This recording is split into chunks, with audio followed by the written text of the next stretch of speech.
Welcome, friends, to Everyday Insights, where I catch up with valued colleagues and share their life learnings so we can all learn to live a little happier. Here's another podcast in my series on personal success, where I'll uncover how different people define success and how we can ever hope to attain it. Today's guest is my friend Brad Barrett, host of the ChooseFI podcast. We spent tons of time together in high school, but lost touch after college. Meanwhile, Brad blazed a super interesting path after that, exiting his planned career in accounting and leading the charge in the FIRE movement, helping people find financial success and fulfilling lives through financial independence. Keep listening for more on that and our discussion of the basics of reclaiming your life with financial independence. Learn about how he built a successful podcast business and the secret to teaching kids to be sports champions. If you enjoy this content, don't forget to like and subscribe. It really helps me know that someone out there cares I'm doing this. And with that, let's dive right in.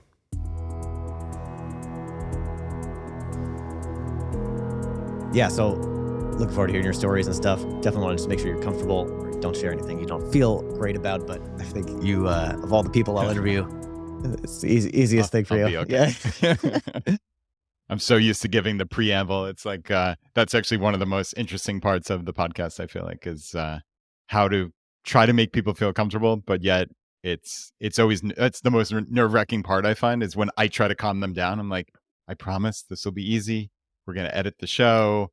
We can hit pause. It's all these things. Like the beauty of podcasting is actually the medium. Yeah, like if you need to break at any time, we just go ahead. We'll edit it out later. Yeah. No problem.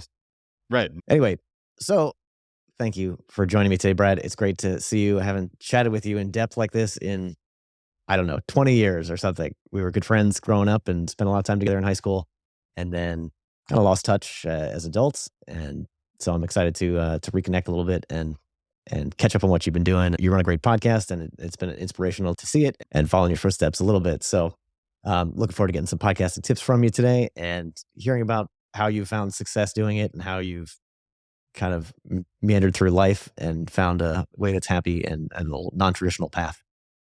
Yeah. So maybe you want to start off with a little background on yourself and tell the listeners who you are? Yeah, you bet. Well, first off, thank you. I appreciate it. It's good to see your face, hear your voice. Like you said, for the audience out there. Yeah, I mean, we were really, really close friends in high school. We actually almost were roommates at Cornell, if memory serves correctly. Wow. And I decided to not go there at the last moment. It has been a long time. We reconnected. I guess you had found ChooseFI a handful of years ago. And I don't know if you've listened in the intervening time or not, but yeah, it was cool to reconnect. And it's great to see you doing something similar. So kudos. Thank you. Yeah. So I guess a little background on me. So I guess if your audience knows they know you're from Long Island, New York. I grew up North Shore, Long Island, and obviously high cost of living area. And I think part of my journey is an interesting one. So my podcast is ChooseFI. So FI for financial independence. And I guess I've had this interesting, as you said, a meandering journey of financial independence and trying to be smart financially while still living the same upper middle class lifestyle as anybody else around me, but living a great life. So not depriving myself in any way. I've had this also oddly meandering path of entrepreneurship, which has been littered with failures and little successes, and then ultimately into something, pretty significant, certainly with ChooseFI. And yeah, it's interesting to see how those intertwined also then with a day job. I was, I went to the University of Richmond. I became a CPA. I worked, I guess, ultimately in public accounting and then for a private company for about 13, 14 years and wrapped up that career. And we'll go into financial independence certainly later in the podcast, I assume. But I hadn't reached that point where working was optional at 35. So I left my corporate job at 35. I was well down the path to reaching that point of financial independence, but just naturally before you tried real hard. You mean you were doing pretty well already? Had been saving a bunch. Yeah. So yeah, it's a good question. So yeah, I think from the very first second I got out of college, I started saving money. So it was just, I lived with my parents. They actually moved out of the house that you knew and moved out east on Long Island. And I lived there for a couple of years. and commuted to work. And I went up saving. I was probably saving 80 to 90% of my income at that Yeah. point, because I'm a 22-year-old kid at that point, 22, 23. I had a paid off car. I had some crappy car that I didn't really care about. I lived at home, so I had no expense for my housing. My mom, I mean, it sounds pathetic, but my mom was still cooking. I chipped in a little bit, but I didn't have any It's an expenses. incredible And percentage to be saving 80 or 90%. It's like yeah. unheard of, basically, right? Yeah, well, right. And I think in real life it would be almost unheard of. But at that point, that was a huge privilege, obviously. And that helped springboard every good thing that came out Yeah. thereafter. I was able to buy a co-op apartment in Smithtown on Long Island. And ultimately, when I got married at the end of 2005, my wife and I made what was at the time a pretty tough decision to leave Long Island and move down to Richmond, Yeah. Virginia, dramatically lower cost of living area, clearly, but it was in service of something, and I think that was why it didn't seem so difficult to us at the time, because it was in service of a life that we wanted to live, and we knew we'd always, or at least in our minds, we knew we'd always have to give something up, living in a high cost of living Yeah. area, even though we both were CPAs, right? Like we both were successful. We could have made a decent income, but at what cost? And I think that was always the question we asked ourselves. And by moving down to Richmond, we're able to, again, how I conceptualize financial independence is you're living that same middle or upper middle class lifestyle as everybody else, but you're succeeding wildly while everybody else is kind of treading water or getting into credit card debt. And it's just by making a couple of optimized decisions, really, just like those ones I talked about when I was living at home, right? Mm. It's what are your big costs? Your big costs are your car, your housing, and your food. And if you can get those three under control, and I think there are certainly ways, and I don't know how much you want to dive into like all the random little nuances of financial independence, but if you can get those three things under control, you don't have to worry about the BS lattes or the eating the brown bananas like the caricature is of the financial independence retire early people. Like life is really easy. And when you build that structure of a life that just doesn't cost that much. Yeah. Yeah. That's awesome.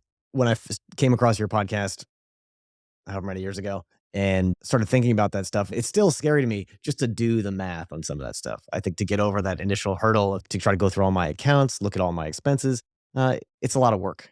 How do you motivate past that, or what's for other people? What do you advise? Yeah, and it is. It's a lot of work, and I think the subtext there is it's pretty daunting. It's just mentally daunting because I think a lot of us feel shame when it comes to finances. Like, oh, I should be in a better Mm, position, or oh, I've made so many of these mistakes. My past is littered with financial mistakes. Well, listen, my past, my actual past is littered with financial mistakes, and you get over it, and you just say, look, I can't do anything about that. The only thing that I can do from today on is take action, right? Take action to make your life better. And if you can do that, if you can just say, look, okay, I can't beat myself up about the past. It's the past. It is yeah. gone. There's nothing I can do about it. I can sit here and wallow in it, but how is that serving me? Not at Yeah. all. So, right. And Ian, to your point, like I think the very first thing that I say to people when they're approaching the world of financial independence is that is the first thing you sit down and do. You have to just sit down and be honest with yourself. Just write it all down. Yeah. What do I own? What do I owe? Right? Assets and liabilities. And what's my income and what's going out every month. And until you can do that, nothing else can happen because you have no sense of really where you are because most of us just stick our heads in the sand when it comes to money. So, yeah, I mean, I think that's the first thing. And then ultimately it comes down to what are you doing this for? If you're doing it because you feel like you should, or it's akin to a financial diet, it's short-termism, I got to be honest, it's just not going to Mm, work. It's like a diet, right? I mean, how many of them when you have a short-term mindset, how many things in life work when you have a short-term mindset? Very, very few. So I think if you can look at, hey, what do I want out of my life? Maybe for the first time ever, where you just take a step back and say, oh, this kind of sleepwalking through life, maybe it's not any good. Maybe that's not good enough anymore. And what do I want? So to give you something concrete, as opposed to just kind of airy fairy things here, is my wife and I said, again, at 25, 26, 27 years old, whatever it was when we got married, hey, at some point we want to have kids and we want to be able to have one of us stay at home when those kids are born. And ideally have both of us potentially be able to be there when the kids get off the bus.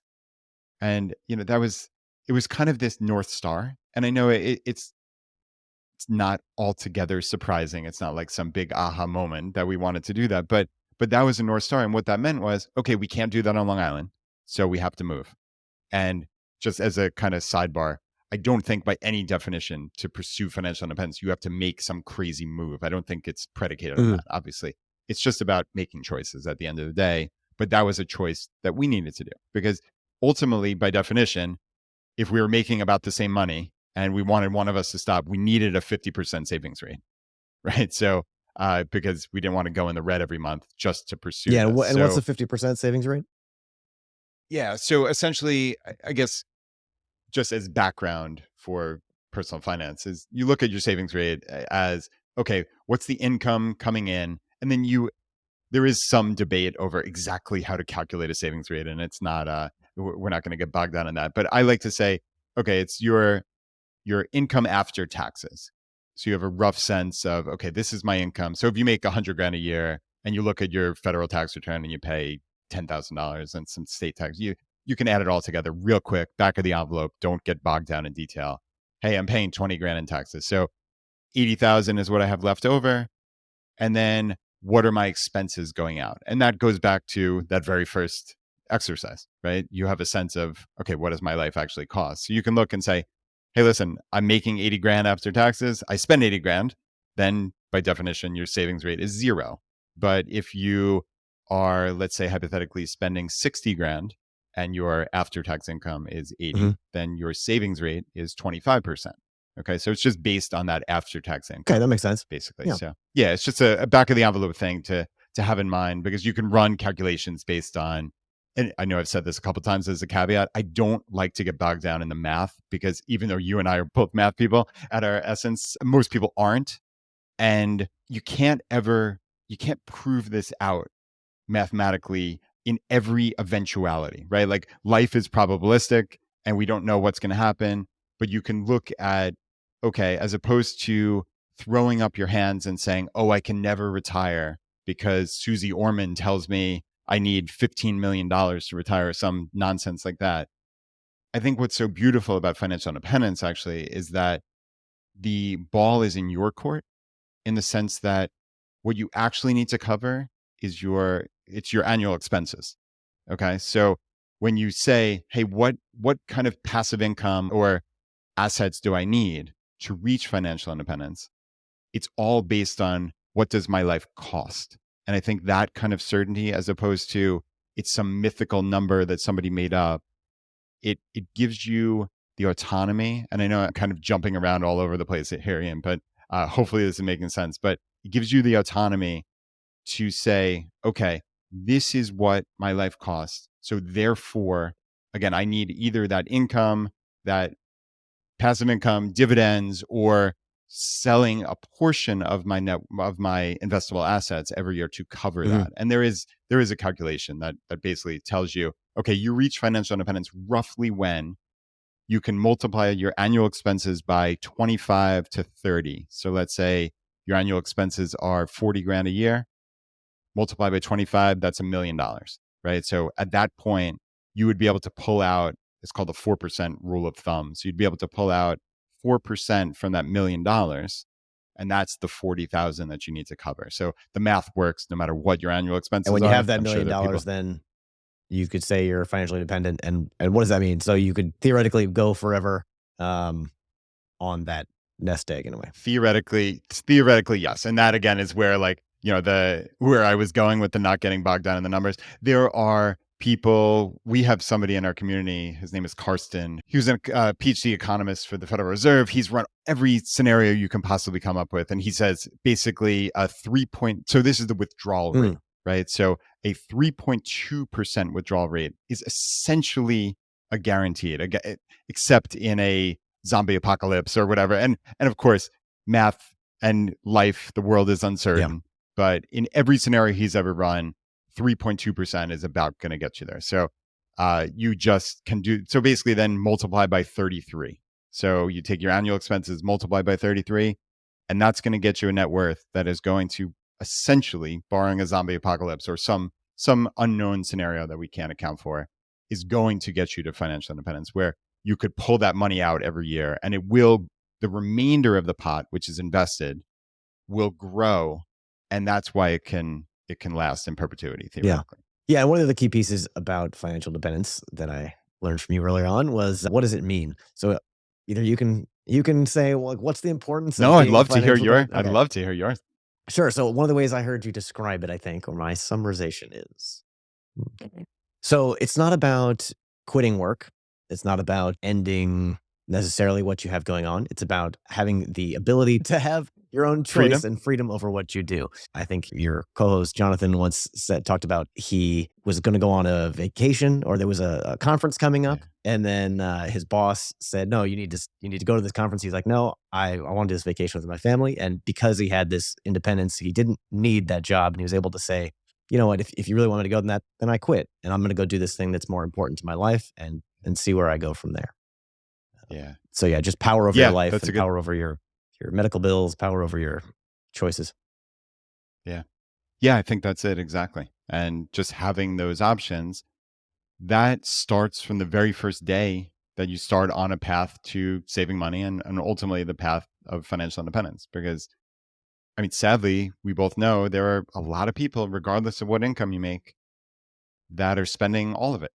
And they are at that point living paycheck to paycheck, obviously. Maybe many of them are in credit card debt. And if they lose that income, I mean, they're in deep trouble, right? Unless they can find a job immediately. And for most people who are living that stressful financial life, even just having $1,000 in the bank, right? A couple $1,000s. That first time you have 5 grand saved up when you've been living paycheck to paycheck, the amount of stress that has just mitigated is hard.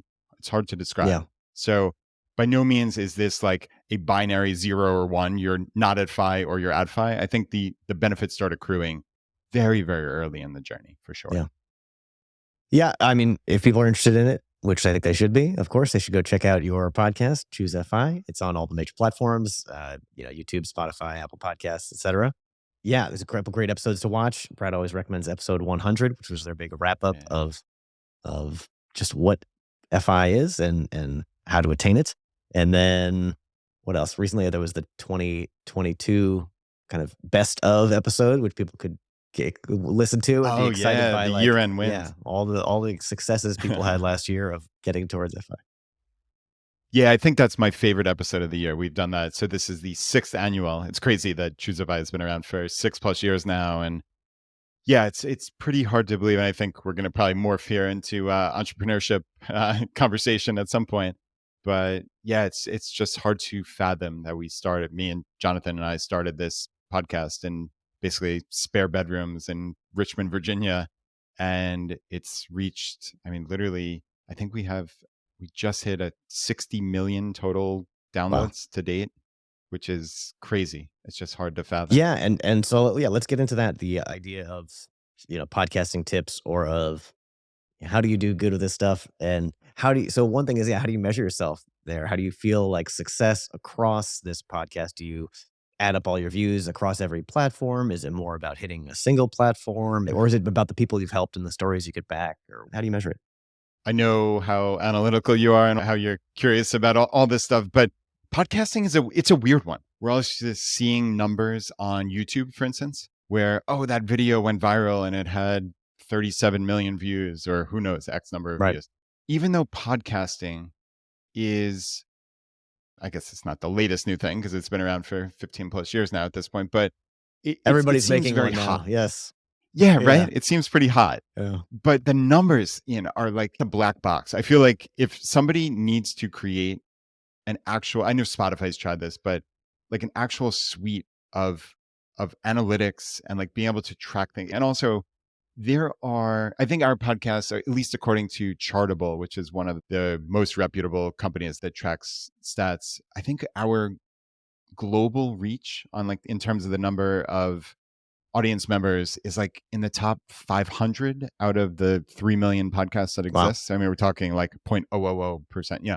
It so by any definition in the podcasting world, ChooseFI is one of the biggest podcasts in the world, but yet the numbers are not, I mean, you just do the math, right? 60 million downloads divided by 600 episodes is 100,000 per It sounds episode, like a lot. which Yeah.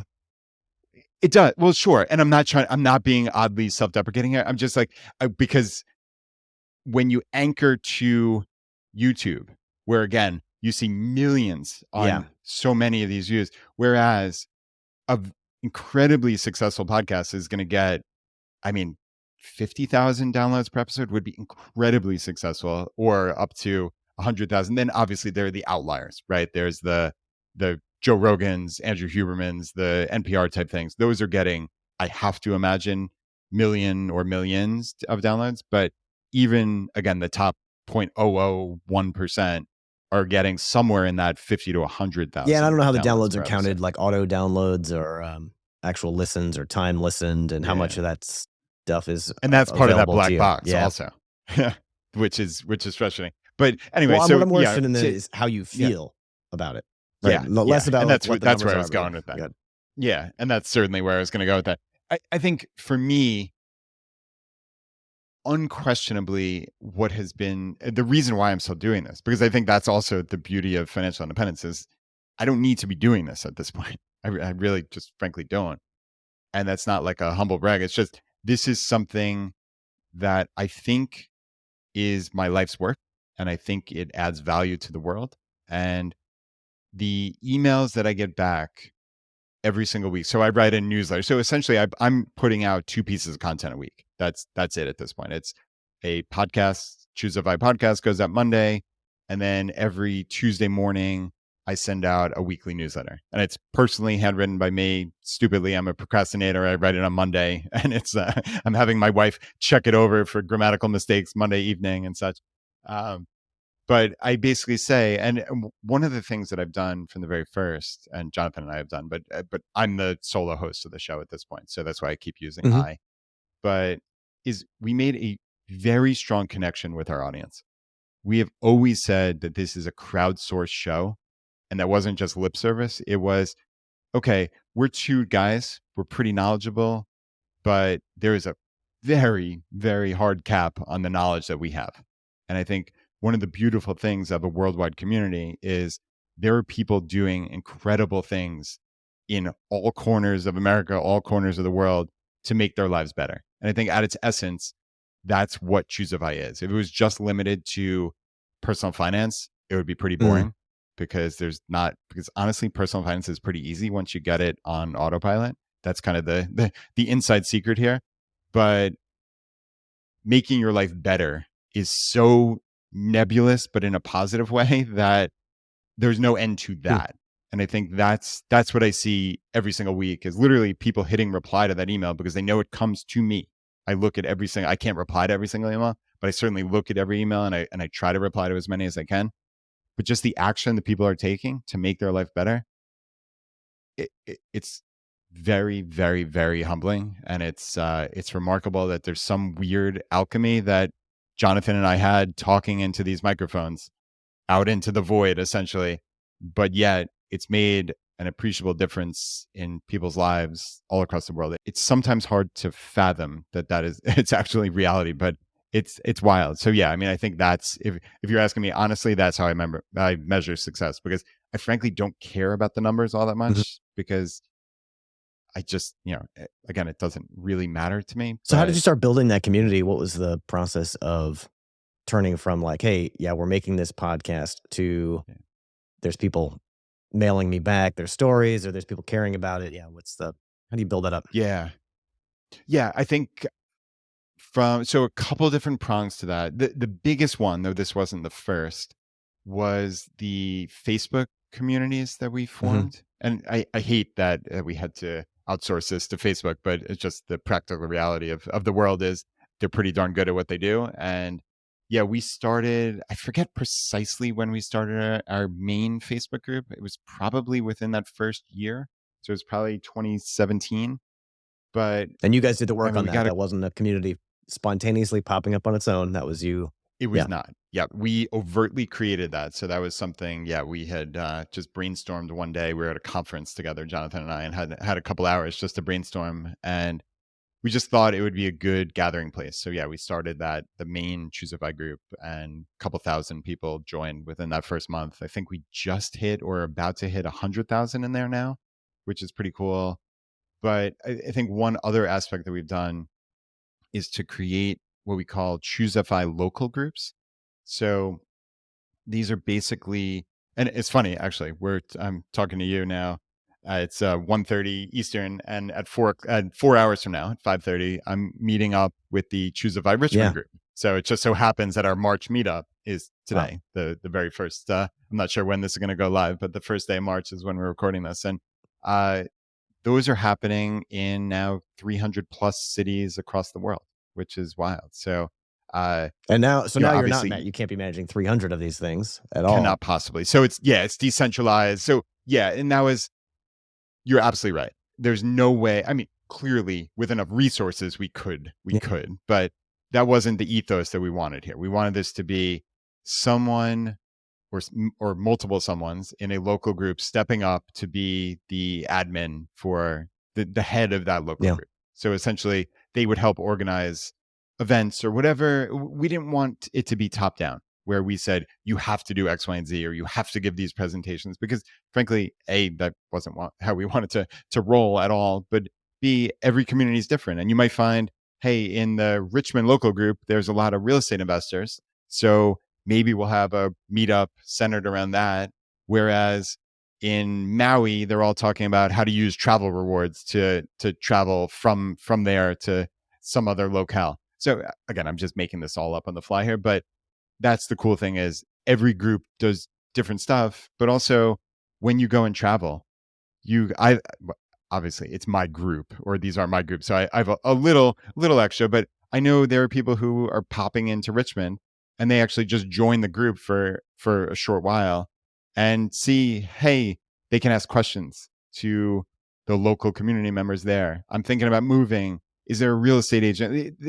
It's essentially Yeah. resources, and I think that's ultimately what we wanted to do just with the community generally. So just to very simply kind of finish answering your question here is, yeah, from the very first, we made it so even before these groups existed, we made it very, very clear that we wanted people's input. So we wanted their life and financial hacks. We set up a voicemail line that within the first couple of episodes, we accepted emails, and we talked about that email address pretty much every single episode. And we put our money where our mouth was, in the sense that we spent a portion of episodes playing those voicemails or reading those emails or answering Yeah. questions from the audience. So it was very, very clear that this wasn't just BS, a BS line. We wanted people's input, and it was integral to how the podcast performed at the Yeah. beginning. Yeah. It's interesting. I might think about doing something like that, of trying to have this podcast be, it's mainly my friends and, people I know that I'm pulling in and gathering their insights from, these kind of everyday insights things. But um, the whole point is that everybody has an interesting story to tell. And it's not just celebrities, or not just, we've all found success or overcome challenges and struggles in our lives. And hearing how other people do it is the valuable thing. So it could still be a useful thing to try to build that kind of community. Yeah, I think you definitely should. And I think that everyone's story is different.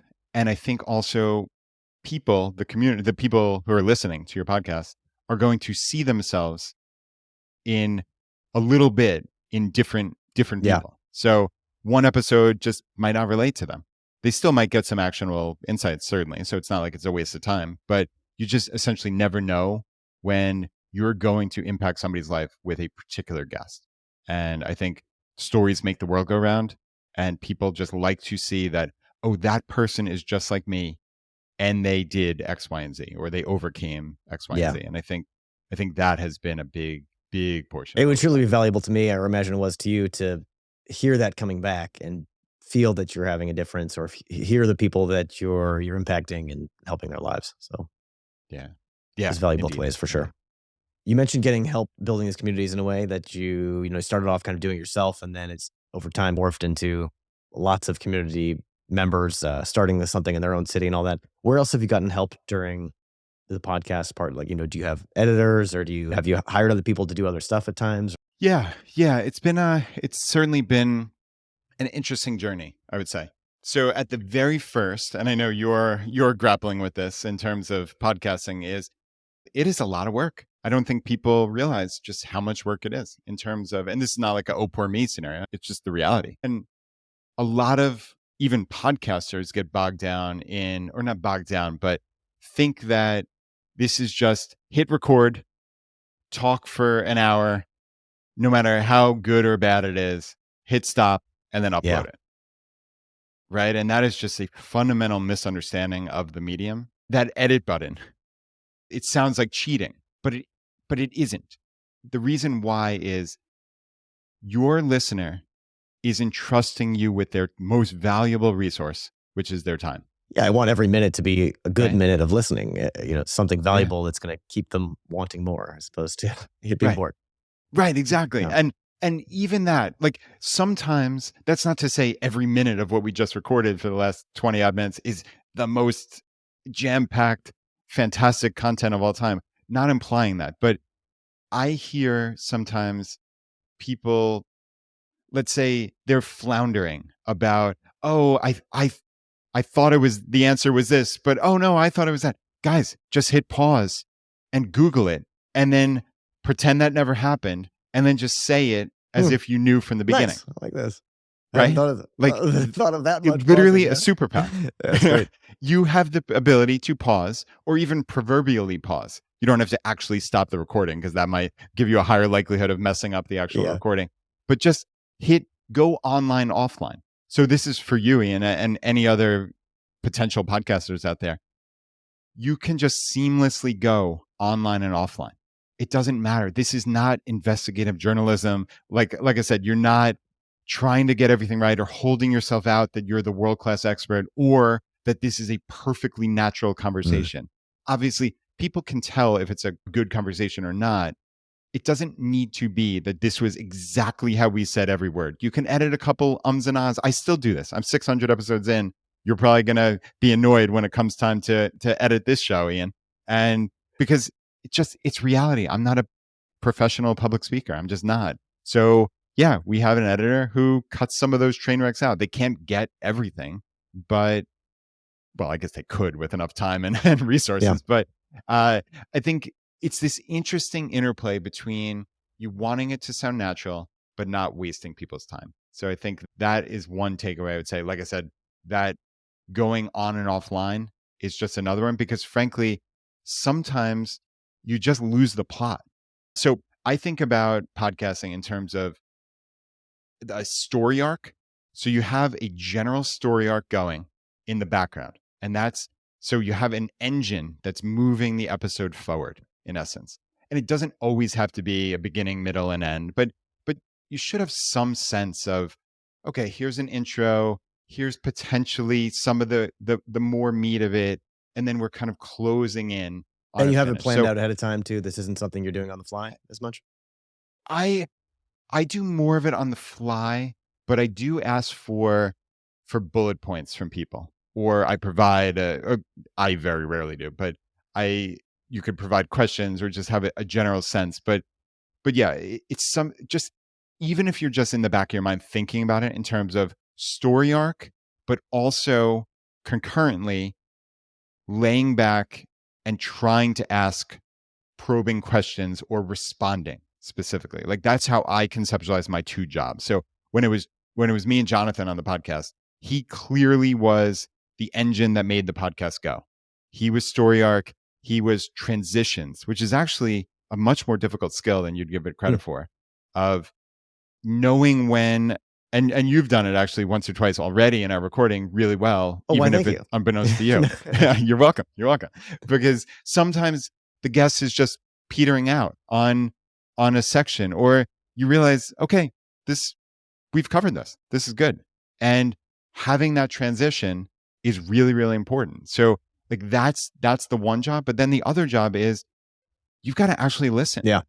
Because there's nothing more frustrating than, both for the guests, but for the audience also, is, hey, there was some gold in there if you just mined for it that little Yeah, bit. it is really tough to know when to ask another question, when to dig into the stuff deeper, or to move on, and to, like you said, listen while you're trying to interview. But hey, this is the job, so that's what we're practicing Yeah, for well, and it's a doing. skill. You have to bifurcate your brain. You really do. And it is not easy. It's very taxing on the brain to do that, but that's kind of the skills Yeah, required. absolutely. One thing you mentioned was the, not every episode is good. Like, what do you do when there's a bad episode, or how do you keep your confidence through all this time? Because I know over all those 600 episodes, there must be 100 that you're not very proud of, or there must be some number that you're like, this was a mediocre conversation. How am I going to turn something that's publishable out of this? Yeah. Yeah. Well, that is a good question. It's kind of like the Jocko Willink view of the world is, it's always your fault, in essence. Like, if you screwed it up, or if you get a bad episode, you've done something wrong. So you need to actually really think about that for the next time. And believe me, it does happen. It happens a lot. The worst level is sometimes you just get a guest who's just not great. And I guess one way around that is potentially vetting people beforehand. But of course, that takes Mm, time. I don't think this will be that big of a deal for you, since it sounds like most of the people you're going to be interviewing, you actually know. That's kind of mitigated a little bit. But a lot of our guests come from just emails, or they're members of the community. And I have a hope that they're going to be an interesting guest, but sometimes it just falls flat. And I think, okay, then you have an option of just not publishing it, frankly. That's kind of like the nuclear option, which we've only taken a handful mm. of times. And yeah, I mean, it really stinks that you prepared and you recorded and you did all this stuff and it was hours, and you just realized this is a waste of everybody's time. I cannot publish this. I think Have you spent a lot of time when you editing stuff, or like, your video quality is not great sometime, or your audio got messed up and you like, is that worth it? Or do you yeah. trash, would you rather trash an episode or spend 5 days, crunching on it to try to improve it? Yeah, I think it depends how good the Yeah. episode was. So I am not the tech guy in our whole setup. Jonathan was, and then certainly we now have an editor who does all that stuff for us. But that said, there's clearly a discussion of resources when it comes to anything Hmm. like that. Does it make sense? If it's an amazing episode that we could not bear to lose, we've even done something where there was one instance, and wow, I never would have remembered this, but we had three of us on a recording, right? So for whatever reason, it was actually my microphone that was terrible, or there was some issue with the recording, whatever it was. It ultimately doesn't matter, but the blame is on me.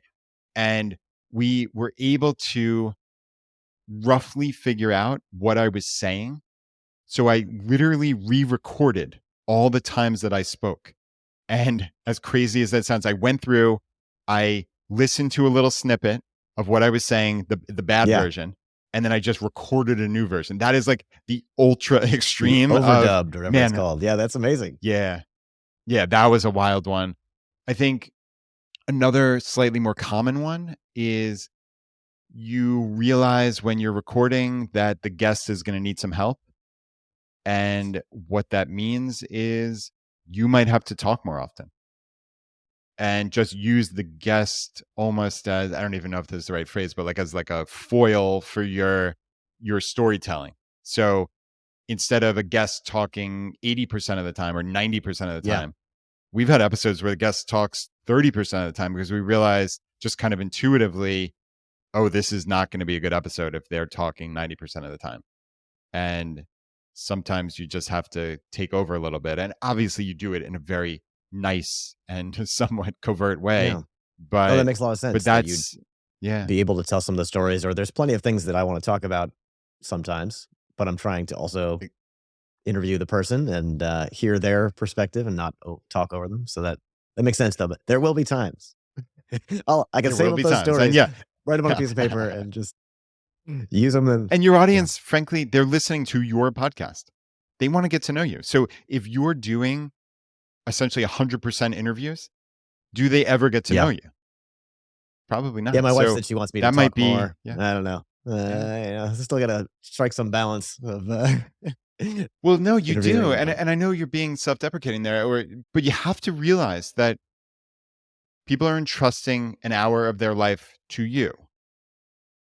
And yeah, if you, even if you're a good interviewer, you got good guests, that's great. But but they do want to know Mhm. you because you're the one through line for that podcast, right? So that might mean a reverse interview. If that's slightly more palatable for you, just do it one Yeah. episode or two episodes. Do a reverse interview or have a different type of episode one time where it's just a more of a back and forth, a conversation. Just think about that because I think, frankly, I want to know the podcast hosts that I listen to, and it means something because again, that kind of tie or understanding their story makes me understand where their questions are coming from. Also, Maybe I'll be able to have both kinds of episodes in a way. Some that are interview style, I'm really hitting on this kind of research project idea, and then other ones that are just more of a conversation where we talk about the news or do some, a different style of show. I've thought about doing some individual episodes or just, once I have stuff flowing, once I've got the content out there and kind of established of what this is, well, then maybe I can throw in some other videos that are, I just had some interesting idea and I'm going to talk about it for 10 minutes and, yeah, and then sign off. I think that's Yeah. cool. I think that's really cool. I think people would enjoy Yeah. that for Maybe there'll sure. be some ways that I get that idea out. We could talk about tooling for a moment. I'm using Riverside and then I'm porting stuff out. And then, so I have two studio setups. I got an in person and a remote setup here. I'm just Yeah, doing yeah, everything the most complex way possible and doing yeah. video versus audio. Yeah, We could talk oh about that. god. Yeah, I'm not the tech guy, but if you want to tell people about how you're doing it, Yeah, you're cool. that's true. Yeah, because you're not doing the editing anymore. You've gotten to outsource that. I'm looking forward to doing that. That's Yeah, definitely been taking up a ton of my time. I'm using this tool called Descript, which it transcribes everything, and then you're able to edit the words instead of editing the video clips, which is pretty neat. But it's been a real beast to work with, and just taking a lot of my time. I mentioned before how yeah. I was really excited to do the interviews and to talk to my friends and catch up with people. And I was hoping that would be a big part of what this podcast was. It turns out it's all editing, doing the branding, doing social media, doing all the other things. So that the talking to my friends part is like 3% or some small amount Yeah. of time. And then editing is 80%. So I'll get through that eventually. But one thing I did have for you is more of a marketing question, or you were audio only for the first, I don't know, a few hundred episodes you had or something. Then you tried out video for a while, and then it seems like now maybe you're back to just doing audio. Or what was the value of doing video, and why switch out, or what been your thoughts on it? We've had an interesting kind of just business journey in general, and I think a lot of it has been informed by the financial independence ethos Mm, generally. And also, frankly, the COVID pandemic impacted us significantly, even though you wouldn't necessarily think that it would have. But yeah, I mean, at the beginning, for argument's sake, say we started January 1st, 2017. We started a month or two before that, but that's essentially when the first episode came out. So that first year or so, my co-host Jonathan, and he is a big tech connoisseur. He just dives into things and just wanted to pick up skills. So he lovingly and like meticulously edited all the episodes. And his contention was people, whether they realize it at a conscious level or not, they appreciate high quality audio. I think you know that on some level intuitively especially when you hear bad quality audio, when you're listening to a podcast and you're like, oh, this is mm, terrible. Or you just think it's just grating to the ears, or there's just something about it that's off putting. So he went the extra mile and he basically said, okay, I want every single one of our guests, when they are sending people to a podcast that they've been on, I want it to be ChooseFIs because I want them to sound better than they've ever sounded in their entire lives. And that means sometimes when people have little verbal tics or things like that, he was able to get rid of them to the point where they didn't even know, but they listened to it and they were just blown away by how amazing they were. So those kind of early wins really actually helped us in terms of just word of mouth. And I think also people just hearing that high quality audio. And that goes back to what we were talking about before in terms of, hey, you can use the podcasting medium to just make this an overall better experience. So you don't have to flail around. You should never waste time, et cetera, et cetera. So I think that was that was something very early that he spent a lot of time on. But then it very quickly became obvious that he could not do that going forward. So there are editing companies. Of course, you can pay almost any amount of money to on the upper end in terms of podcasting editing, but I think we were able to find something very, very inexpensive. It was certainly now inexpensive is relative, right? If you're making $0 from something, or and you have no hope of making Yeah. a dollar, and then any amount of money you're spending is going to be somewhat unpalatable unless there are other justifications that are extraneous. But I think it was like $100 an episode to edit them, or somewhere in that Seems pretty vicinity. reasonable. Yeah. And right when you're talking about 5 to 15 hours, Yeah. I sometimes spent that's many days doing incredible. stuff, or even just getting a big portion of it done to, I don't know, any amount you could just chunk out would be worth $100. Yeah, and I think Just that's managing the files, getting the very files off plausible. of my devices and into a clean folder, getting Yeah. them edited to the right length, and then putting them into the, but there's so many steps, and each one seems to take a number of hours. Yeah, it does. And if somebody who has already cut through that learning curve and you could pay them a fairly nominal amount, yeah, that probably is worth the time. Don't quote me on that exact Yeah. price, but it's not altogether more than that. So we had and still have a podcasting editor who's just fantastic. And yeah, we had a video editor as well. And I think, and this is, Ian, is where I was saying about like the intersection of financial independence. And it's hard to shut off, because when it comes to business, it's like, and social media and all those things that you're saying, you kind of want to do Mm. everything. I think there's this natural feel of not even wanting, but, oh, I should be doing Yeah. everything. Of course I should be on Instagram. Of course I should be on Twitter. Of course I should be on YouTube. But when it comes down to it, I think there has to be a cost benefit analysis. And I don't think enough people do that. I think most content creators go by that should. I should be doing this, and therefore they Yeah. do it. And we got to the point where our YouTube videos were super high quality. I mean, you should see the video equipment we had at Jonathan's house in his studio that he built. It was essentially akin to the local NBC affiliate. Like we've been there, and it was like, okay, yeah, Jonathan's studio compares very favorably to that. Like, and so, that's not altogether hyperbole. And so, I mean, we had really high quality videos, but we weren't getting that many views on it because it didn't seem to be where our audience was, or whatever reason. It just didn't take Yeah. off. And it got to the point where, okay, yeah, it was a sunk cost that we had already spent on the equipment, but we were spending a lot of money on editing because that is not Yeah. I thought easy. it would be like a little And it's just, addition onto my process, or, hey, we're already recording. Let's just throw a camera in front of it.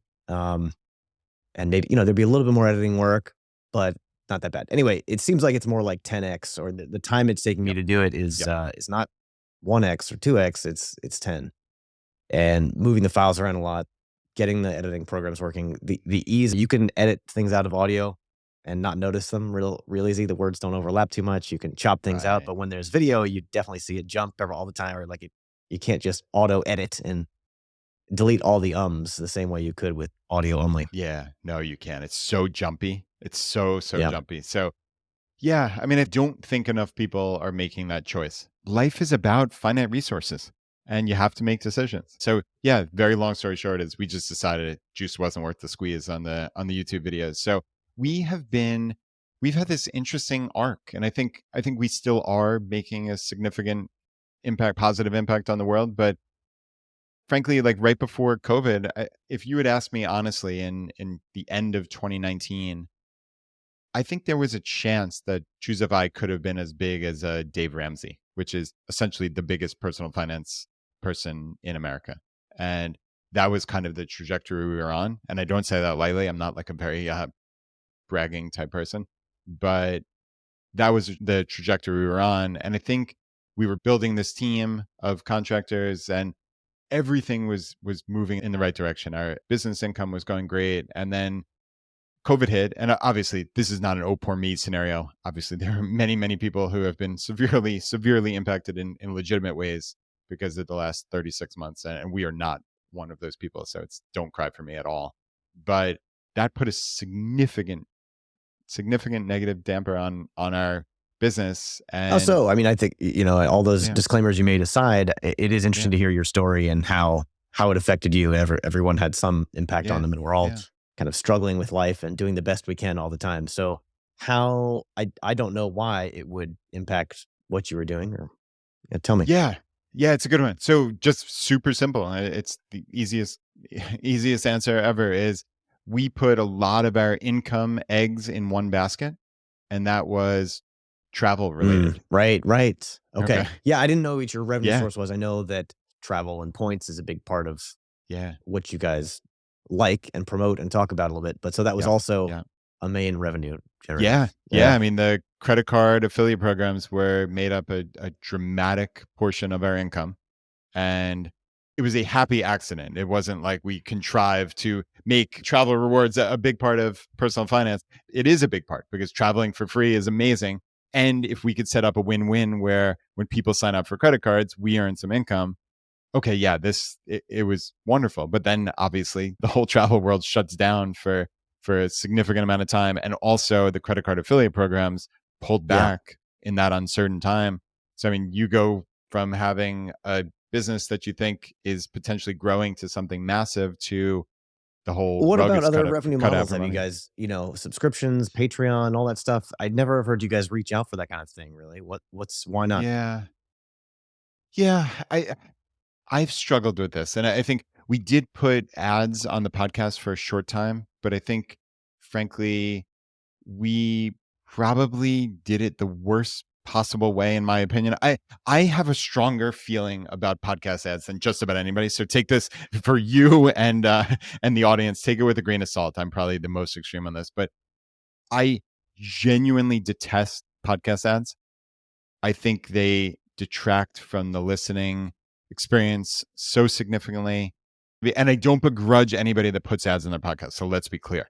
And obviously, you can always just fast forward, yada, yada, yada. But I think if you're going to do it, the juice has to be worth the squeeze. So we kind of threaded this needle of just putting enough ads on the podcast where it would bother the listening experience, but not enough that it would make a massive amount of Yeah. income. So we did the worst of all worlds, essentially, which was so stupid. Like, if we wanted to actually put ads on the show, we clearly have enough downloads. Again, we're one of the top 500 or so podcasts in the world that we could make a significant income stream from it. So, but that would mean probably 6 to 9 ads an episode.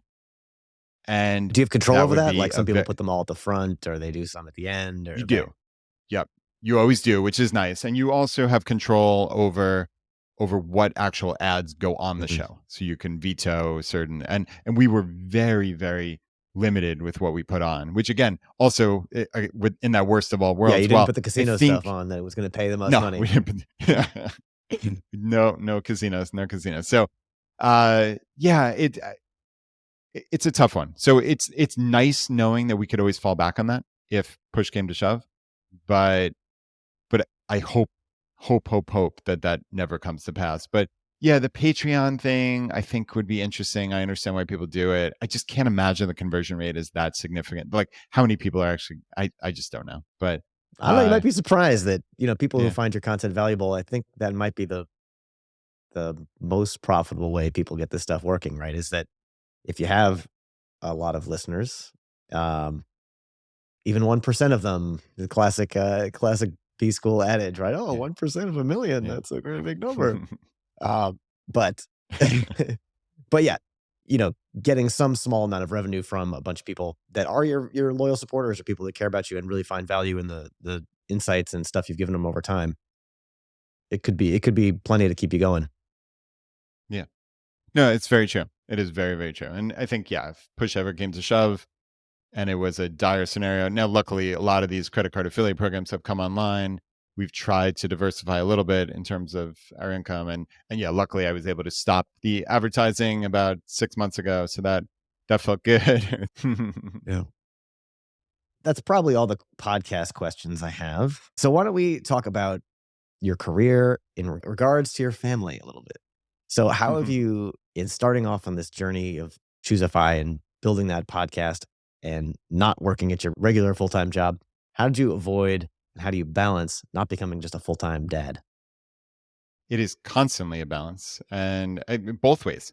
It actually sometimes works certainly the other way, where it feels like I'm up in my office doing work all the time. What is it? Parkinson's law. The amount of work swells to fit the Yeah, time yeah. allotted or the time you have available, which speaks to the fact that, yeah, a lot of the work you're doing is not necessarily urgent or even important. And I think I struggle with that side of it in terms of, okay, looking back on a day and I've been sitting at my computer, I'm theoretically financially independent. I'm theoretically trying to not spend my entire life working, but yet I spent 5 hours sitting at a computer today. What do I have to show for it? And I think that I struggle with sometimes. So I think just setting boundaries is important. I find that when I set more significant boundaries in terms of my time, that I actually feel better about what I accomplish, and I almost invariably accomplish more because I'm not then just wasting it on Twitter, responding to comments,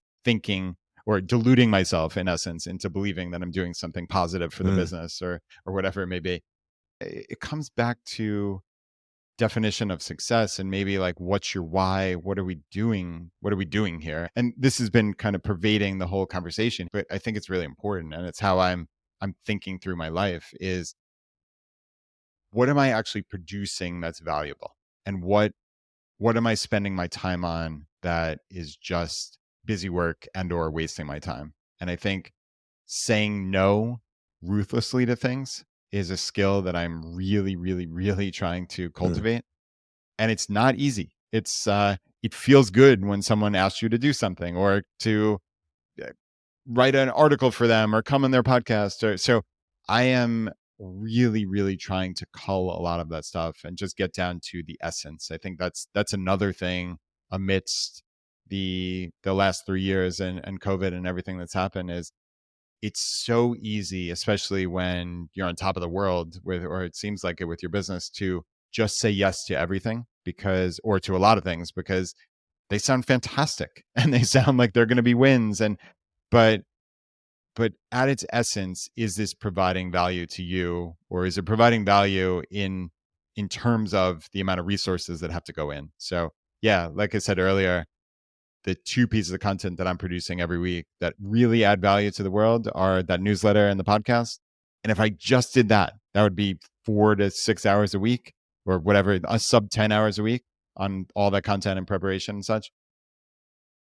That would be pretty darn good. I mean, that would be, I'd be pretty That's happy with impressive you're that. able to So crank those two things out in that basically one full work day of time.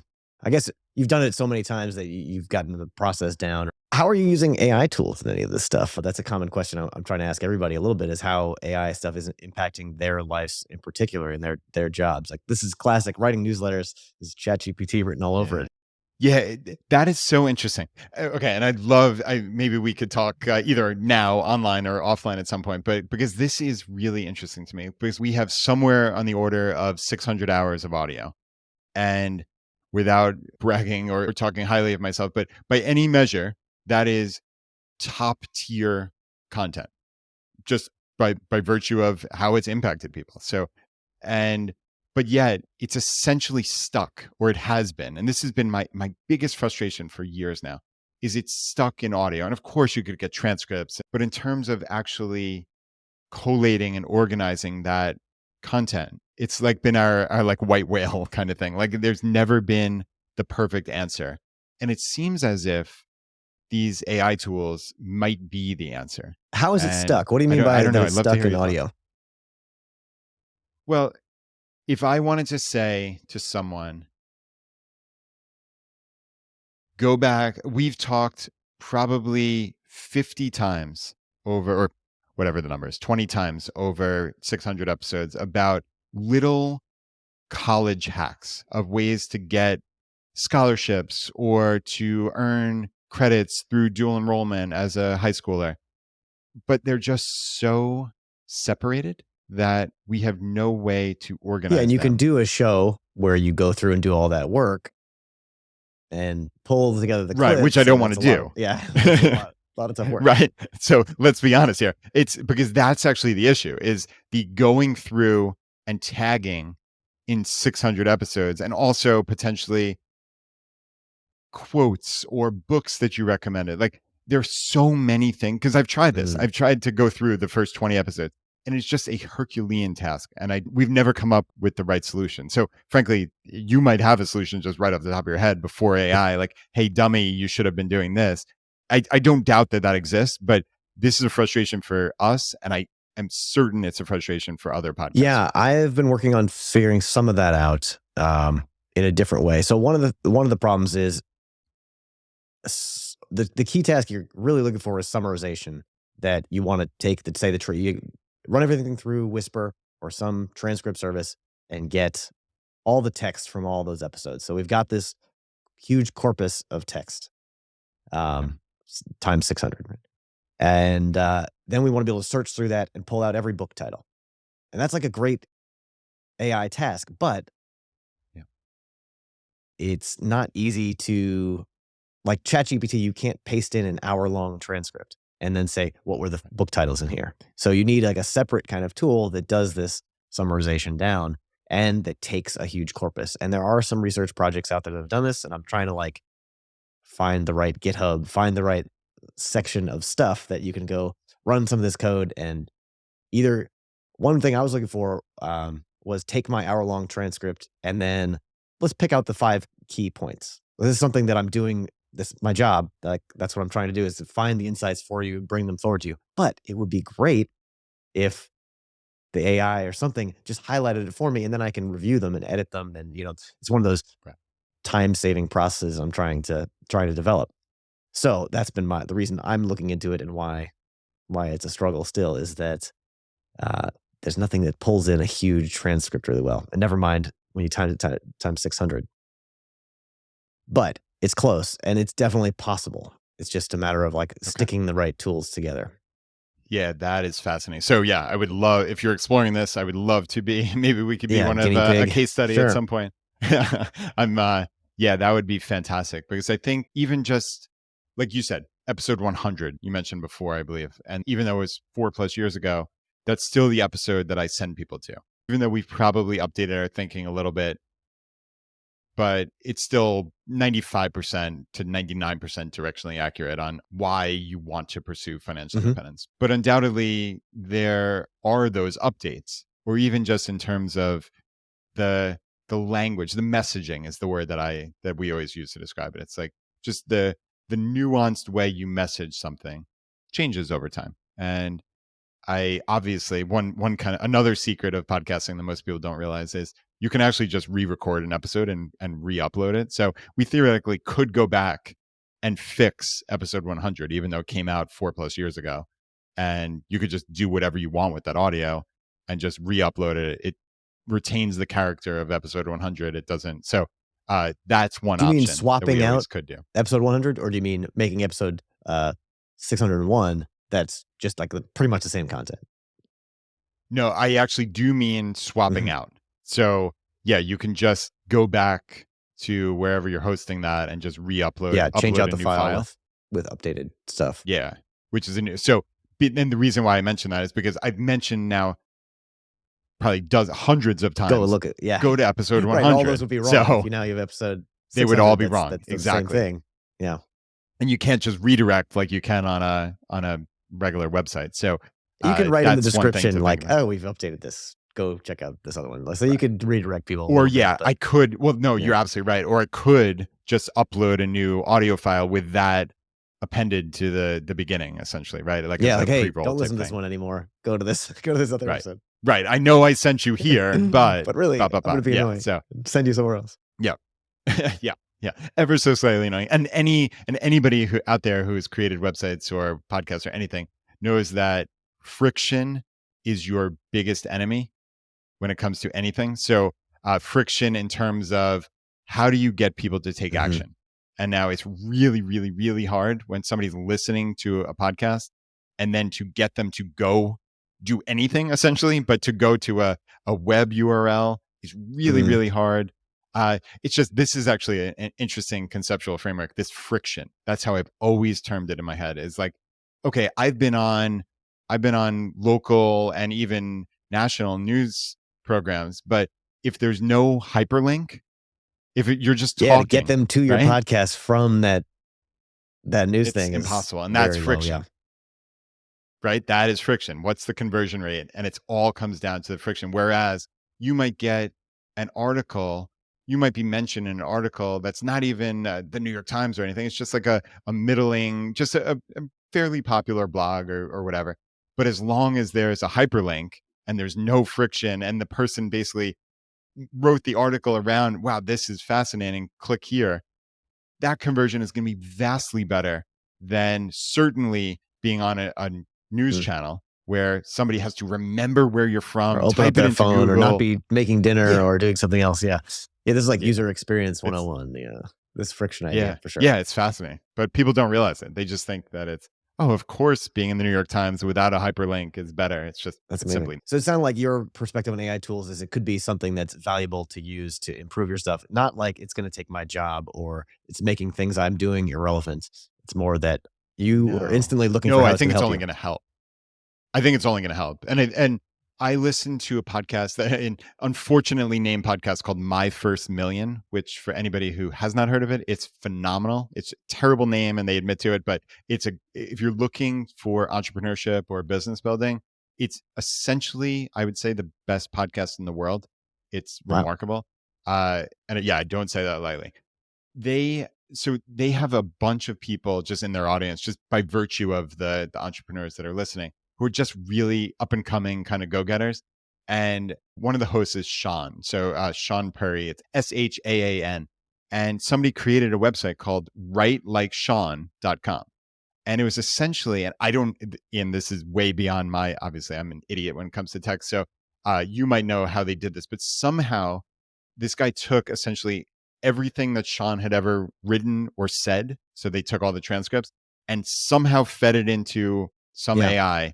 And then you can go to this Right by Sean. I think the website might not exist anymore. So, but you could go there and ask a question and it would answer As if it was him. as Yeah. Oh, that's as if it were fun. Sean. And if you know his voice and how he speaks, it was uncanny.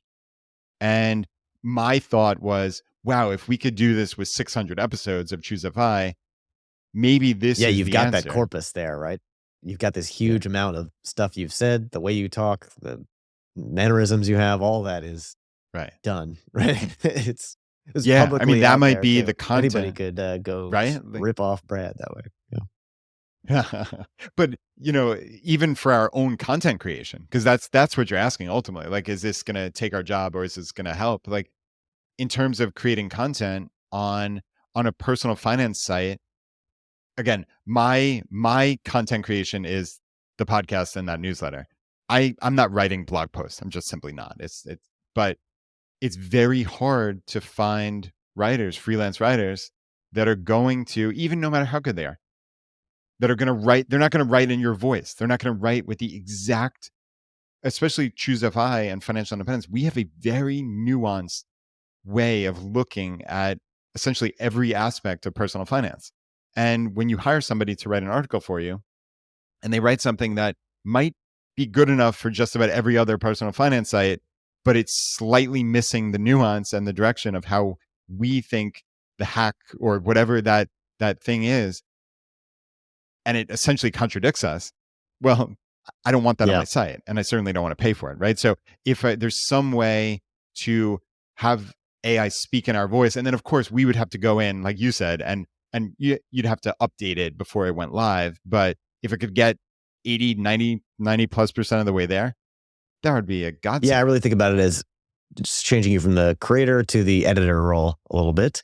And it does seem super not easy, but possible to do it with you guys have that huge corpus of data. And then you've got, you train something up to talk like it, and boom, you could throw in a topic and say, hey, write me an article about this topic.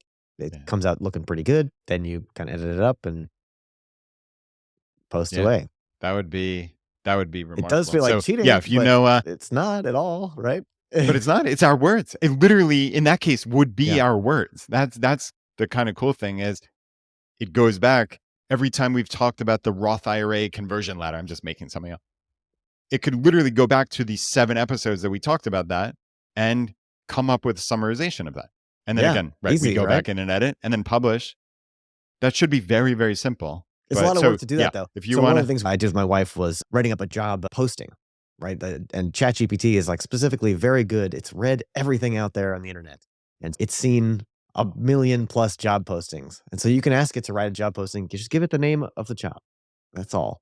And it writes up something that you're like, wow, that looks like a legitimate thing for that job. Then you can edit it from there. You can say, give it 5 more points of this. It's about accelerating what you were trying to do. You could go and read 10 job postings and then come up with those same ideas on your own. But it's already done it, and it's done it, 1,000 times more than you could do it. And speed wise, it's there. So seems super valuable. It's interesting that OpenAI is monetizing it right away and has this huge user base that's grown. It seems like everybody should probably be purchasing right away because it's going to be that much of a tool. But maybe there'll be some open source alternatives that are free all the time, or we'll see. yeah, we will see indeed. But I think it's super exciting. Yeah. One thing you brought up earlier was your co-host, your former co-host, Jonathan. And I haven't found an episode. Maybe you talked about it on ChooseFI, like how that transition happened. Is that something you'd be willing to talk about, or like the idea of partners and how do you find a good one? How did the relationship change over time, and what's the learnings you had from it? Yeah. Yeah, I'm certainly happy to talk about it. Everything's great between us, certainly. Obviously, many, many, many partnerships fall apart, and there are mismatched expectations, and we never had any of that, which we're very, very fortunate. So, Jonathan and I are both still business partners. He's just not on the podcast. He's doing stuff behind the scenes for ChooseFI. So everything's great. So get that out of the way.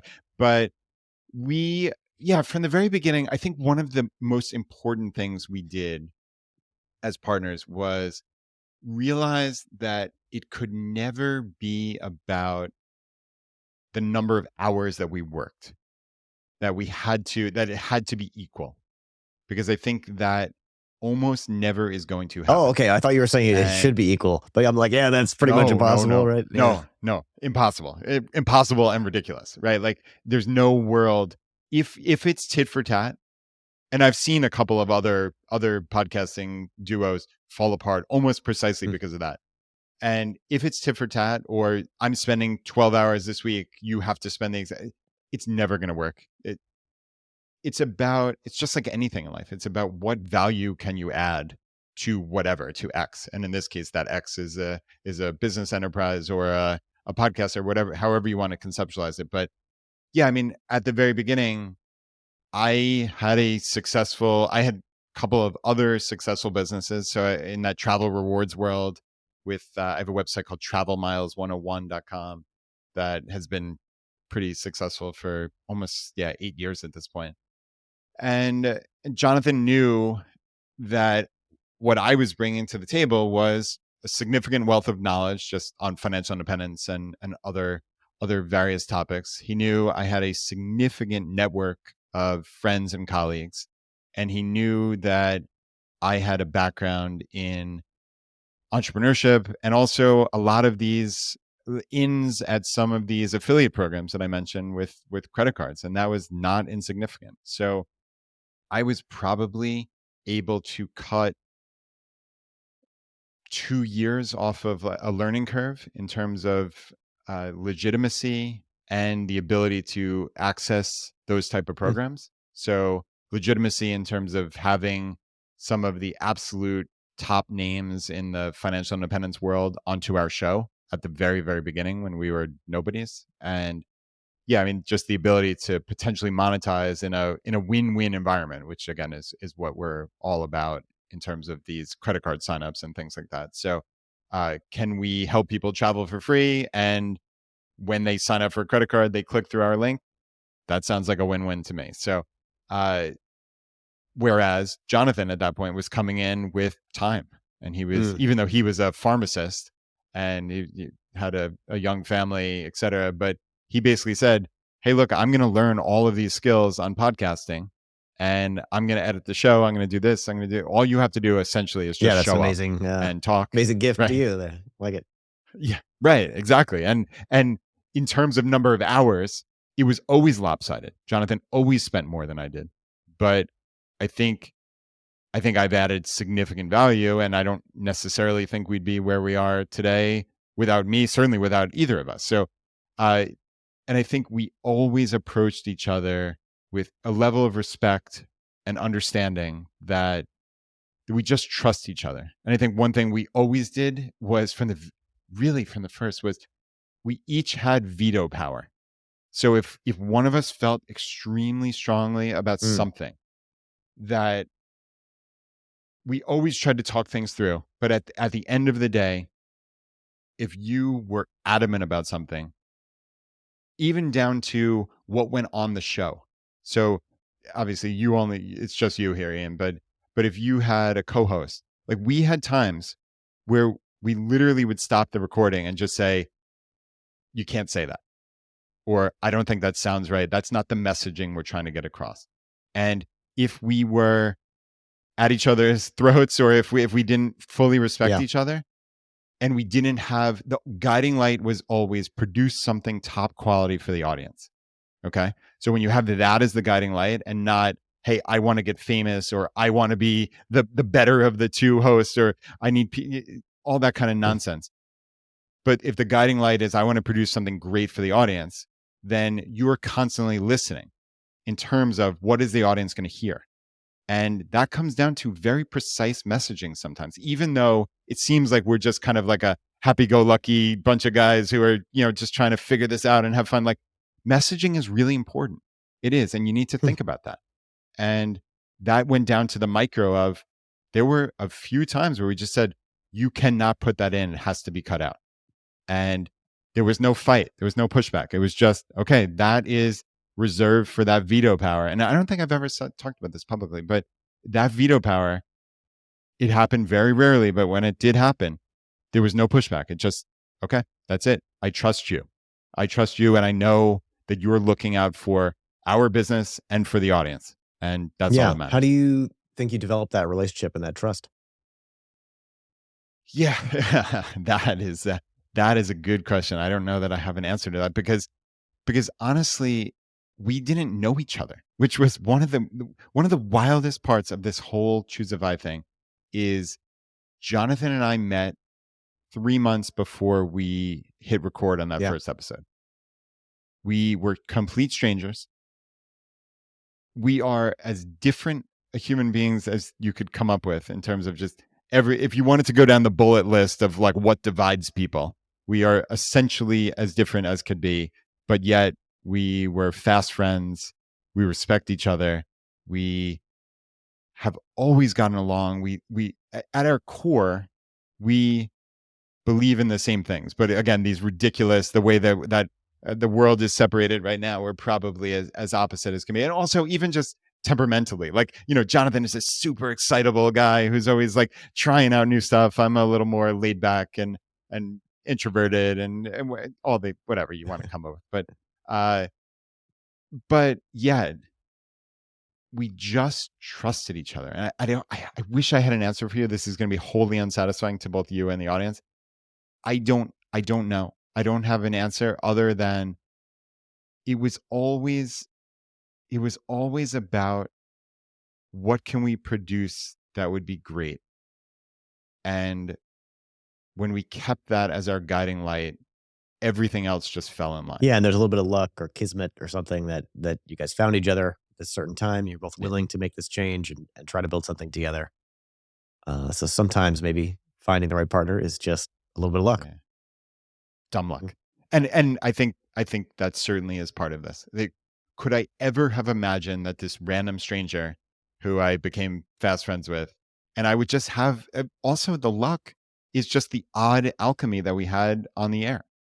And again, I think it's because we're so different and our personalities are different. And Jonathan was, as he calls it, the reluctant frugalist, which is kind of a silly thing, but like he's a spender. He always is. He's a gadget guy. Like I told you, He built the studio. The studio that's better than the NBC affiliate. He's a gadget guy. He likes to spend money, and I've always been naturally frugal. Again, the world runs on stories. People saw themselves a little bit, or I'm more like Brad, or I'm more like Jonathan. It was interesting. And yeah, I mean, could we have forecast that? No, we couldn't have. But we got along exceptionally well. We thought of recording almost like improv, in a sense, that it it's just about, it's like that yes and, it's that passing off, like the energetically passing off. You're like handing the baton to the next person to run with it. And so we have like all these phrases that we use just internally. Like sometimes you will energetically put like a stop to the conversation, and we just call it like a hard stop. And it's terrible. And it doesn't feel good. It's grating to Mm. the listener. And that's an instance where, again, with the power of podcasting and editing, you just cut that out. Like we'll actually say, oh man, I just put a hard stop on it. I can't believe I did that. And you just take a breath and you think of, okay, where was I? How was I describing that? Because you have to, when you're re-editing that in, you have to pick up energetically from where you Mm. were, because right, like both energetically and like the tone of your voice, etc. Because it would be way too grating. And then you just hand that baton to the Wow. to the Try to the undo other your hard podcast stop. host. I like that. Yeah, which is cool. So hopefully I'm giving you and people out there who are listening like just some sense of like, this is the power of podcasting that people Yeah. don't understand, and it's just so crucial. It's so crucial. And you have full autonomy with what you do, and most importantly, what ends up publicly on Yeah. your feed.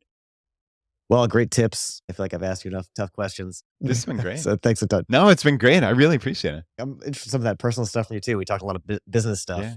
Yeah. Sounds Do you, good. you said your daughter is on the swim team or something in one of the episodes recently. I was just thinking back to your pool, how we used to hang out at your house. Yeah. Is that do you see any parallels between that, or is it all her, Yeah. all her own interest? I think, yeah, it's funny. And yeah, for all the people who listen to my podcast, they know I'm constantly talking about frolicking in the pool. That's what I call the time we spend with our family at our local pool. So unlike unlike Long Island, where oddly it seemed like every third house had a pool in the backyard, and I was one of those lucky people who did have an in-ground pool. Here in Richmond, it's like wow,1 out of 100 houses really have a rare. pool, which is Yeah, bizarre. It's just there's it's a lot something about hotter the too culture than here, it was Long Island, right? right? Right, which makes no sense. But there are all of these Mm. community pools, and they're for like neighborhoods, or they're not certainly like country club type things, but there is a fee obviously every year to pay for it. But so it's a nice community pool. But yeah, we spend our whole Mm. summers there, and we just absolutely love it. I mean, it's like it is when my girls look back on their time as kids, I think the time at the pool will be both, it'll be like the best times of their lives, both from friends and the swim team, and also family.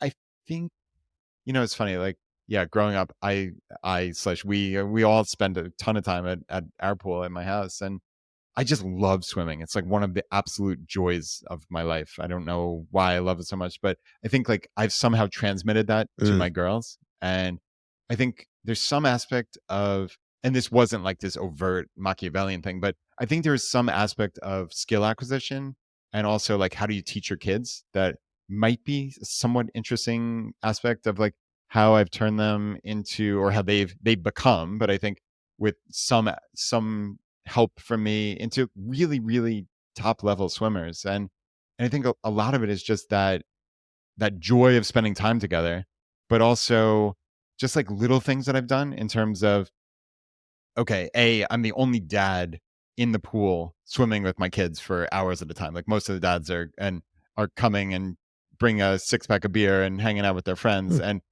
my daughters and I are literally playing games where we swim to the bottom of the 10-foot deep end and see who can pop up the quickest. So it's a sprint down, even just 4 yards, and then just like this massive like jump off the bottom. And we'll do that 50 or 100 times just for fun. And we're not, again, this is not some contrived thing. It's just this super fun thing. But it's not surprising that when they do that, and also, oh, let's see how far we can go underwater. And can you get an extra 6 inches, a foot, 2 feet farther than last time? Or just these little ways that I would kind of build these fun Mhm. games in. It's not altogether surprising that they're whatever, top couple hundred swimmers in their age groups in the country. It's Yeah, a lot of that's spending time in the pool, getting used to it, or yeah, that you just yeah, build those skills naturally as it's fun and you're playing around and then you get that comfortability in the water or I don't know what the right word is. yeah. Yeah, there's something about just feeling at ease in the water and that like I think there's something about skill acquisition when you make it when something is too difficult, like extraordinarily difficult, you Yeah. can't do it. But I think what I've always tried to do with them, again, even just something like that with the underwater, like how far can you go underwater? And like I'll naturally, even without them knowing, or can you swim to me? And I'll move 4 or 6 inches When they were farther the little next kids, you mean? time Yeah, when they're little yeah. kids, right? And it makes a difference. It really does. And I'm actually coaching my younger daughter's volleyball team now, and I've taken the same tactic there in terms of each kid. We run a pretty high octane volleyball, I guess. I don't know, clinic you want to call it, our little practice, I guess, every week, and I tailor how I'm throwing the ball depending on that Mhm. particular kid, and I know which kids To make it easier or can tougher? use a Okay. little extra.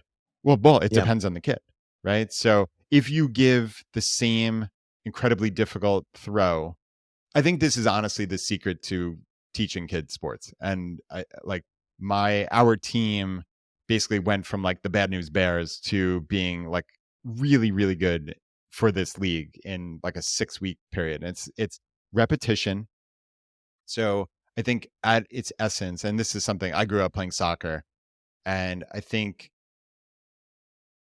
skill acquisition is about certainly when it comes to sports, it's repetition mostly in terms of so like with a soccer ball.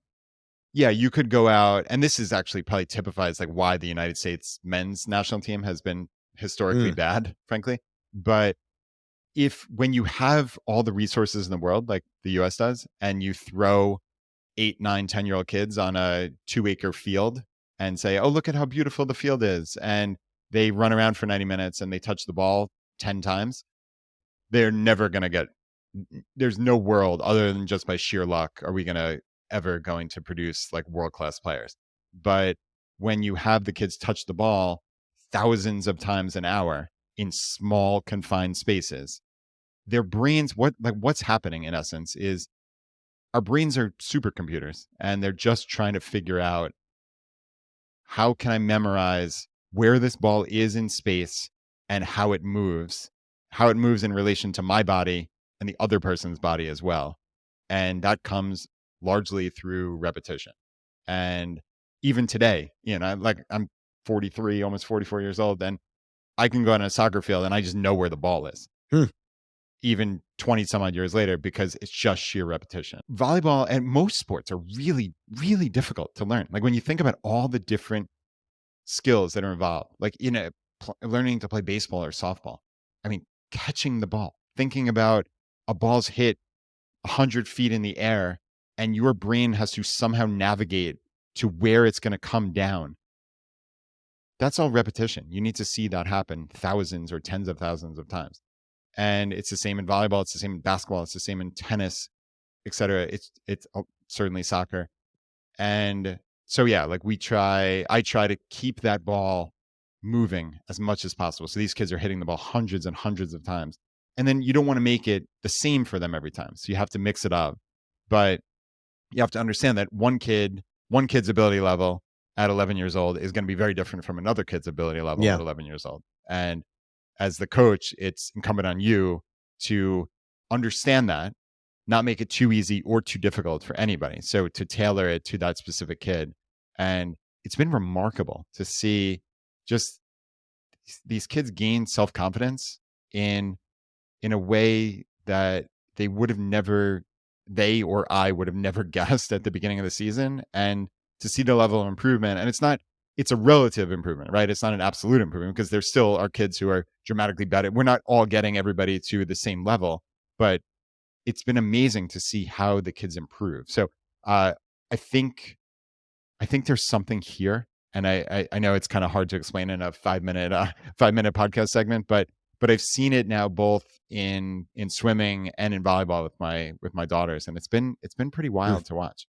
Yeah, I grew up, we talked about swimming together at your place, or, I could swim as a kid and was fine at it, but I didn't really love it exactly. It was always cold pools and it was uncomfortable, or we'd go to swimming lessons or do that kind of thing, but it was always like a pain in the butt.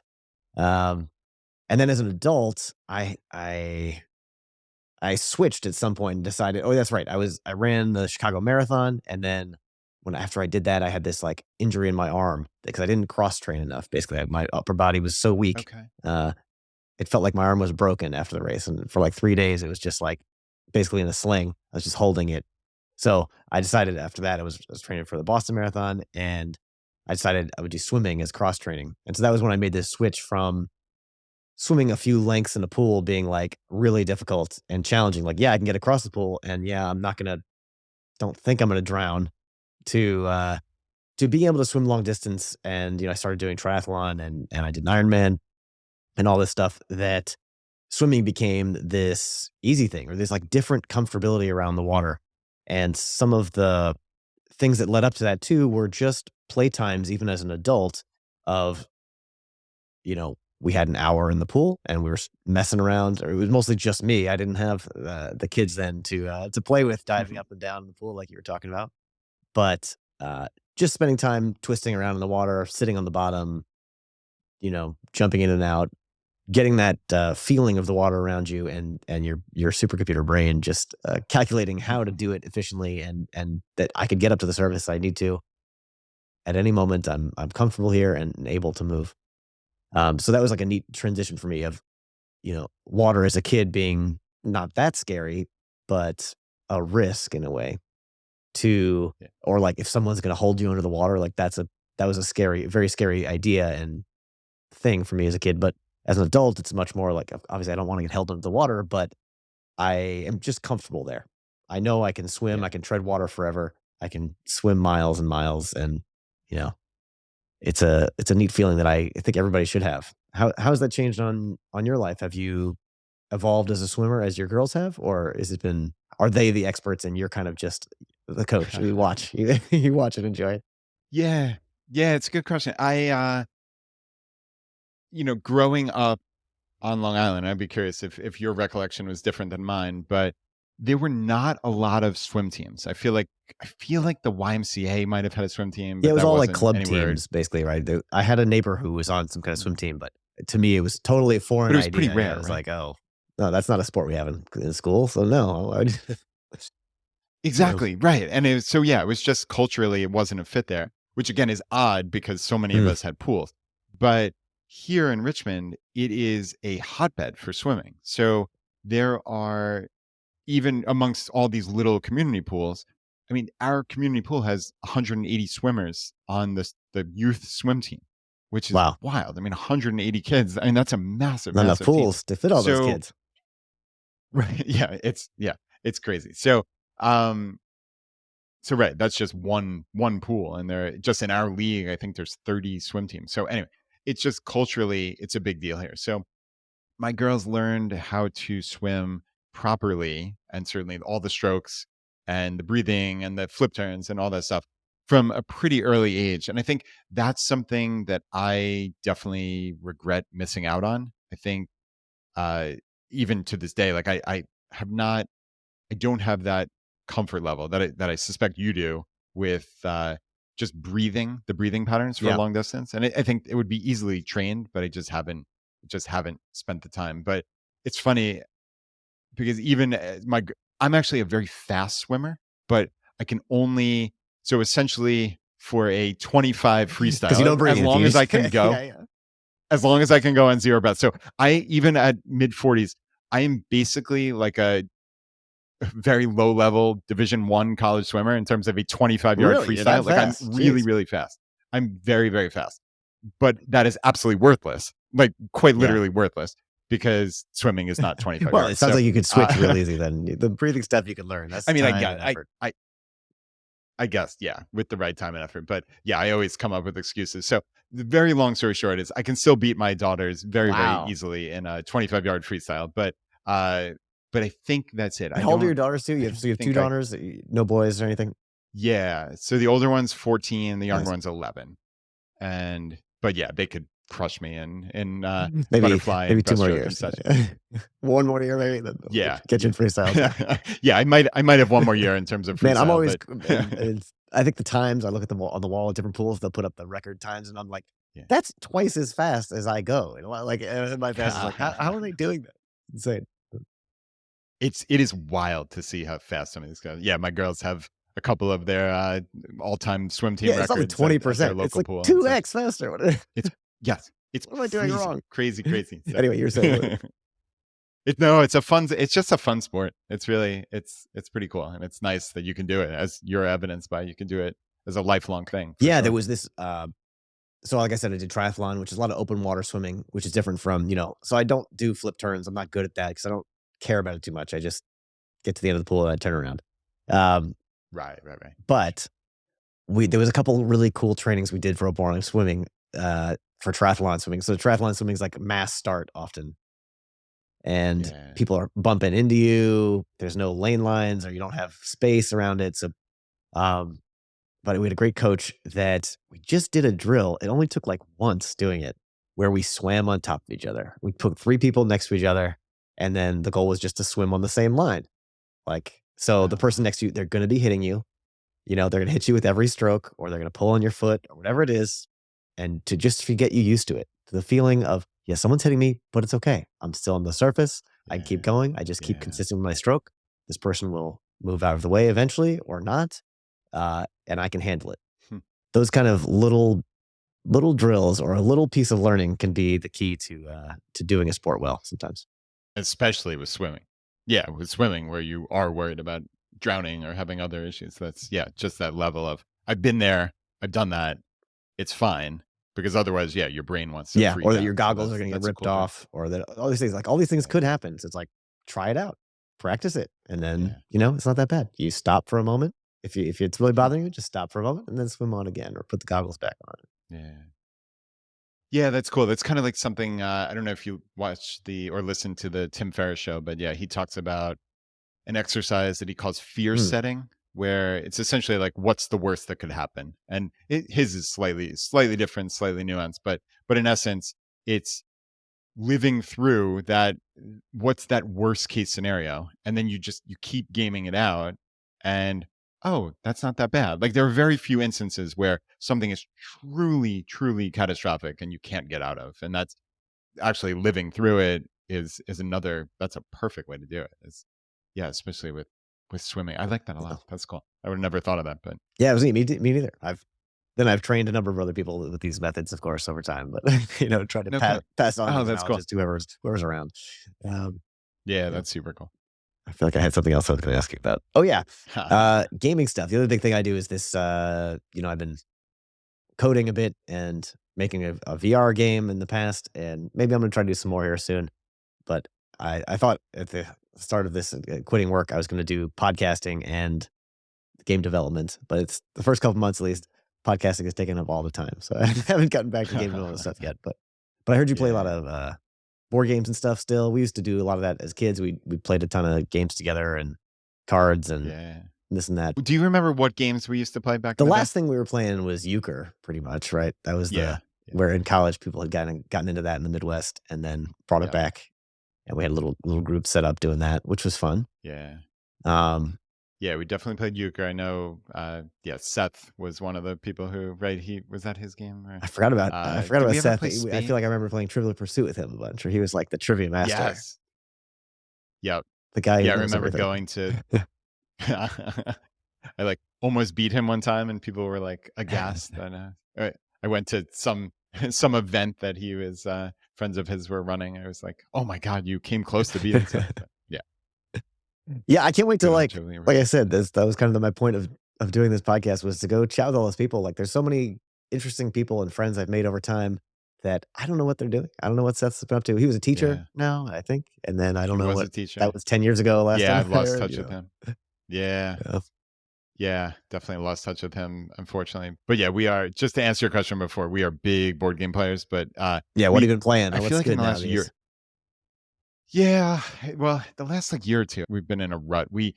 Our favorite game of all time was Dominion. It's a Yeah, deck building game. I do Are know you it. familiar? Yeah. Okay. Yeah, that is one of the best games of all time. We got so hardcore addicted to it, but then we made the like critical error of playing online, which in a vacuum is not a critical error. It was actually fantastic, but So so you'd yeah, each play each apologies. other on your iPads or something, or iPhones, or you We could play each other, just but you play could also general? play people Yeah, from yeah. around the world. So, and it was one of those games where the skill level at the absolute top, because you could see the best players in the world, and that game at the absolute top levels is totally unlike how you would play recreationally. And once you see it, you can't Oh, unsee then it. you use those same techniques to just destroy everybody locally. Yes.